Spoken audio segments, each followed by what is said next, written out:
జై వీరబ్రహ్మ జై గోవిందమాంబ జై. నేను మీ కృష్ణమాచార్య శ్రీ బ్రహ్మపదం. ఎవరి దైనందిన జీవితంలోనైనా కొన్ని ప్రదేశాలకి తరచుగా కాదు కానీ ఒక్కసారి కూడా వెళ్ళకూడదు అనుకుంటాం. అటువంటి ప్రదేశం సందర్భం ఏదైనా ఉంది అంటే జైలు జీవితం. ఏ ఒక్క వ్యక్తి కూడా ఏ కారణంగా జైలుకు వెళ్ళాలి అని అనుకోరు. కానీ ఎవరి జీవితంలోనైనా అనుకోకుండా ఆకస్మికమైనటువంటి న్యాయ సంబంధమైనటువంటి ఇబ్బందులు కలుగుతున్నాయంటే తప్పనిసరిగా మనకి ఈ విపత్కరమైనటువంటి జైలు జీవితం లాంటి పరిస్థితులు వస్తూ ఉంటాయి. ముందస్తుగా వీటిని ఎట్లాగైనా మనం తెలుసుకోవచ్చా? తప్పకుండా. ఒక వ్యక్తి యొక్క భూత భవిత వర్తమానాన్ని తెలియజేసే జ్యోతిషాస్త్రం చాలా అద్భుతమైంది.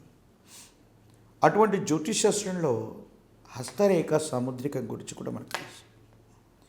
ఎవరి జాతకంలోనైనా ఈ మధ్యవేలు ప్రాంతానికి దిగువ భాగాన్ని శని స్థానంగా మనం చెప్తాం. ఈ శని స్థానంలో గనక మీ యొక్క అరచేతిలో ఈ శని స్థానానికి క్రింది భాగంలో ఏవైనా మచ్చలున్నా, లంక గుర్తులున్నా, ఏవైనా నిషిద్ధమైనటువంటి ఆకృతులు ఉన్నట్టయితే మీ దైనందిన జీవితంలో ఖచ్చితంగా న్యాయపరమైనటువంటి చిక్కులు కలుగబోతున్నాయి. కొన్ని రోజులో కొన్ని గడియలో మిమ్మల్ని బంధించడానికి లేదా జైలు జీవితం లాంటి సమస్యలు రావటానికి అవకాశం ఉందని చెబుతుంది ఈ శని స్థానం. ప్రత్యేకించి ఎవరి జాతకంలోనైనా దీన్ని ద్వితీయ కుజస్థానంగా చెబుతారు. ఈ ద్వితీయ కుజస్థానం నుండి శని స్థానం వైపు ఏదైనా రేఖ వెళితే న్యాయపరమైనటువంటి చిక్కులు తప్పకుండా వచ్చే అవకాశం ఉంది. ఎవరి యొక్క హస్తరేఖ సాముద్రికంలోనైనా మీకున్నటువంటి స్థానాల్లో ఎక్కువగా మచ్చలు ఉండటం, వికృతమైనటువంటి ఆకృతులు ఉండటం కూడా మంచిది కాదు. స్నేహితుల వల్ల మోసపోవటం, ఆర్థిక నష్టం అవ్వటం, దివాలా తీయటం, పేదరికాన్ని అనుభవించటం, జైలు జీవితాన్ని గడపడం, ఇవన్నీ కూడా శనికి సంబంధించినటువంటి స్థానాన్ని బట్టి పెద్దలు చెబుతూ ఉంటారు. మీ కుడి చేతి యొక్క దిగువ భాగంలోని మీ కుడి చేతి యొక్క మధ్యవేలికి ఈ దిగువ భాగంలో ఉన్నటువంటి ఈ ప్రాంతంలో ఏవైనా వికృతమైనటువంటి ఆచ్ఛాదనలు ఉన్నట్టయితే ఖచ్చితంగా జీవితంలో ఏదో ఒక సందర్భంలో తప్పకుండా మీరు జైలు జీవితాన్ని గడిపేటువంటి అవకాశం ఉంటుంది. గురూజీ, మరి మా చేతిలో ఇలాంటి ఆచ్ఛాదనలు ఉన్నాయి, లేకపోయినట్టయితే మా కుడి చేతి యొక్క మధ్యవేలు దిగువ భాగంలో ఏదో తెలియనటువంటి మచ్చ కనిపిస్తుంది, మరి ఏం చేయాలి? మీరు వెంటనే మంచి తేనె తీసుకొని అనునిత్యం గనక ఆ స్థానం మీద ఉన్నటువంటి గుర్తు మీద మంచి తేనెతో ఇలా రుద్దుతూ ఉంటే అది ఆ ఆకృతి పోవటమే కాదు, తేనె రాహు సంబంధమైనటువంటిది. ఇలా చేస్తూ ఉంటే దీని తీవ్రత తగ్గటము, పూర్తిగా దీని నుంచి మనం బయటపడగలిగినటువంటి పరిస్థితి కూడా తప్పకుండా గోచరించేటువంటి అవకాశం ఉంది. వ్యక్తిగతమైనటువంటి జీవితంలో జన్మ కుండల్లోనే కాదు, హస్తరేఖల్ని అనుసరించి కూడా సమీపమైనటువంటి భవిష్యత్తుని మన పూర్వీకులు చెప్పారు.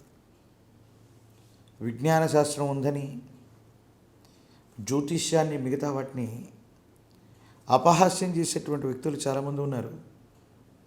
కానీ భారతీయులకు సంబంధించినటువంటి సనాతనమైనటువంటి ధర్మం, వేదం నుండి ఎందరో మహర్షులు ఉద్భవిస్తే అటువంటి యోగితుల్యులైనటువంటి వ్యక్తుల దగ్గర ఉపదేశం పొందినటువంటి ప్రఖ్యాత పాశ్చాత్య శాస్త్రవేత్త కీరో గురించి మనం విన్నాం. కొంతమంది వ్యక్తులు చనిపోయినటువంటి తర్వాత వాళ్లకు సంబంధించినటువంటి హస్తరేఖల్ని ఫోటోలుగా తీసి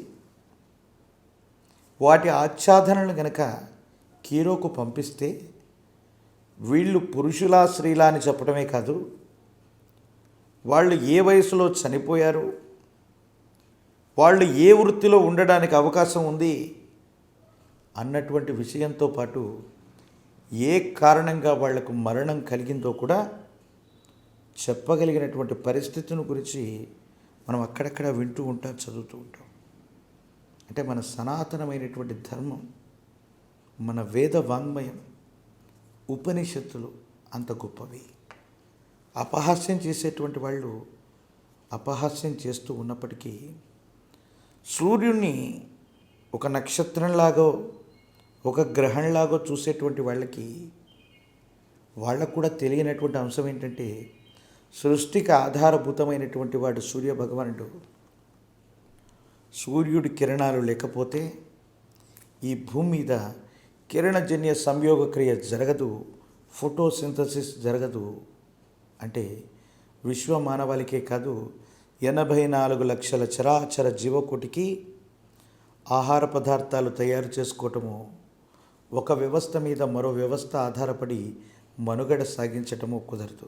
ఈ సత్యాన్ని తెలిసి కూడా వారందరూ కూడా సూర్యుని గ్రహంలాగో నక్షత్రంలాగో భావన చేస్తూ ఉంటారు. సనాతనమైనటువంటి ధర్మం, సనాతనమైనటువంటి వేదవాంగ్మయం అంత గొప్పది. కాబట్టి మీ దైనందిన జీవితంలో ఇలాంటి ఇబ్బందులు, మీ హస్తరేఖల్లో ఈ వికృతమైనటువంటి ఆకృతుల మచ్చలు ఉన్నట్టయితే, అననిత్యం కూడా శని స్థానంలో ఇబ్బంది ఉన్నట్టయితే కాలభైరవుణ్ణి ఉపాసన చేయండి, యోగదాయకమవుతుంది. అట్లాగే గుర్రపు నాడాన్ని గనక ఒక ఉంగరంలాగా తయారు చేసి కుడి చేతి యొక్క మధ్య వేలుకు పెట్టుకునేటువంటి ప్రయత్నం చేస్తే ఈ ఆకస్మికమైనటువంటి ఉపద్రవమే కాదు, జైలు జీవితం, న్యాయపరమైనటువంటి ఇబ్బందులు, సమస్యల నుండి తప్పకుండా మీరు బయటపడేటువంటి అవకాశం మాత్రం కనపడుతూ ఉంది. మరిన్ని వీడియోలు చూడడానికను మన బ్రహ్మపదం యూట్యూబ్ ఛానల్ని లైక్ చేయండి, షేర్ చేయండి, తప్పకుండా సబ్స్క్రైబ్ చేయండి.